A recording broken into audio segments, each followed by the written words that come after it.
Hello guys, hello Aries. Welcome dito sa aking channel, Kapalaran 888 Aries. Alamin natin kung ano ang messages, vibration, gabay, energy para sa inyong lahat.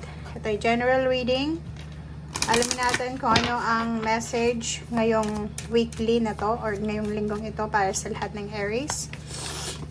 Okay, pasensya na, sinisipon ako guys. Okay.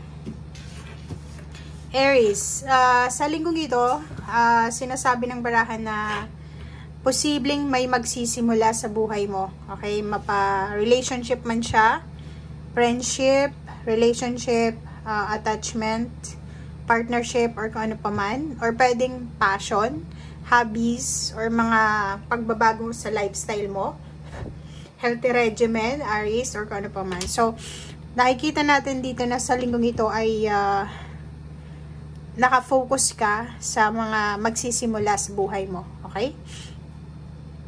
May ano kayo siguro may bigla kayong pagkakainteresan sa linggong ito na pwedeng pagkakitaan or pwedeng pagkakaabalahan. Okay?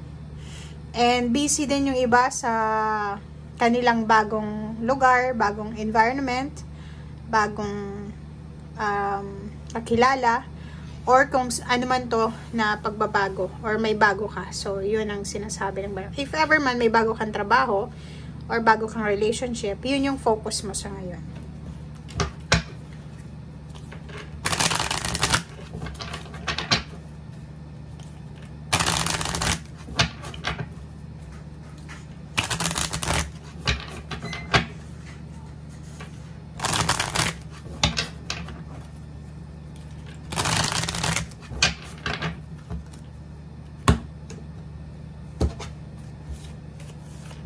Okay, first card dito sa second deck is Infinite Abundance and Vast Vistas.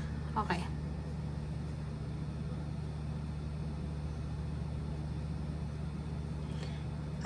Dito sa barahang to, sinasabi ng barahan na may posibleng pagbabago na magaganap sa buhay mo. So, may expansion dito ng horizon. 'Di ba? So, may pagbabagong magaganap ng horizon dito. So, ibig sabihin,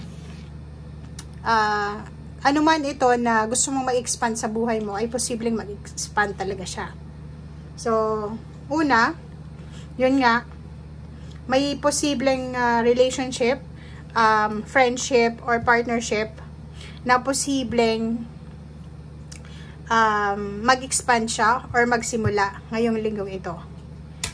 Second is merong abundance na posibleng uulan sa buhay mo. So, infinite siya, unlimited, number 8. So, unlimited flow, unlimited na pag-ulan ng abundance sa buhay mo. Okay? So, meron ditong infinite abundance na posibleng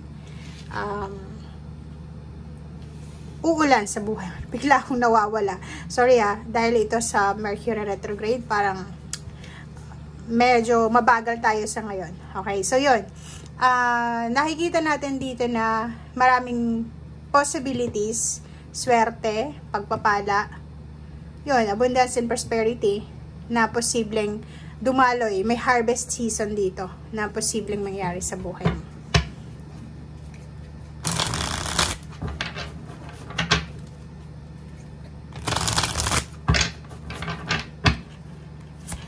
Okay, first card dito sa third deck is 7 of Winter.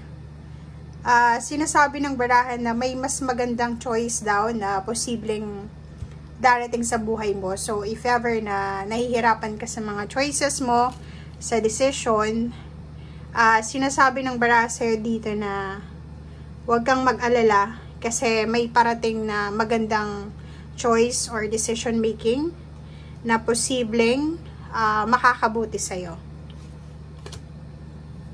Next card natin is High Priestess. Sumunod ka sa kung ano yung sinasabi ng iyong intuition. Trust the intuition or your intuition. And pag-isipan natin kung ano yung mga decision making na gusto mong gawin bago ko siya gawa ng aksyon. Okay? So, nakikita natin dito maraming option, choices, decision making na posibleng dumating sa'yo or pwede mong pagpilian. May nakikita din tayo ditong aggressiveness. Iwasan mo yung maging aggressive, Aries, kasi yun ang pwedeng makasira sa kung ano man ito na diskarte na magsisimula or kung ano man itong blessings na uulan sa buhay mo. Three of Autumn, yun. Kung ano man itong bagong pinagkakaabalahan mo, bagong passion, bagong hilig, or bagong kagustuhan, sinasabi ng baraha sa'yo na sige lang, okay? Go for it. Okay, wag mong ililimit yung sarili mo sa kung ano man ito na passion or creative, yung pagiging creative mo. Okay? So, next is King of Winter.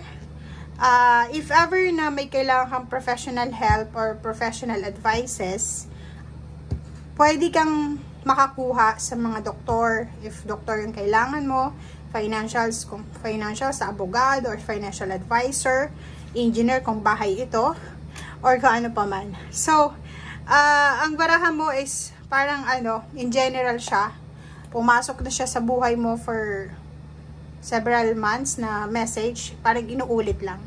And last card dito is may falling in love or making serious commitment. So, may ikakasal, may magpaplano ng kasal, meron ditong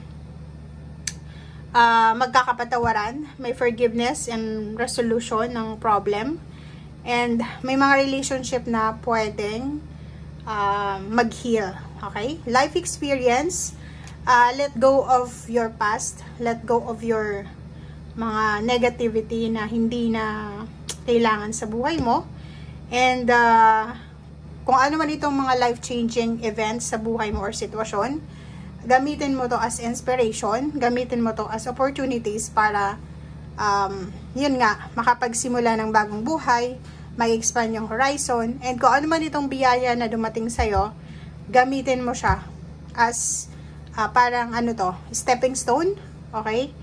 And, everything happens for a reason. Huwag kang mawala ng pag-asa. Sinasabi ng baraha maging matalino ka ngayong linggong ito. Wag na wag kang wag na wag kang magiging emosyonal, maging firm dapat yung mindset mo, yung decision making mo, and iwasan mo yung pagiging emosyonal. Okay? So, yan guys, ang sinasabi ng baraha. Pasensya na kung medyo mabagal tayo, nawawala ako kasi sa Mercury retrograde yan. Basta may Mercury retrograde, parang ang bagal ng messages or yung intuition ko. Thank you guys. Bye!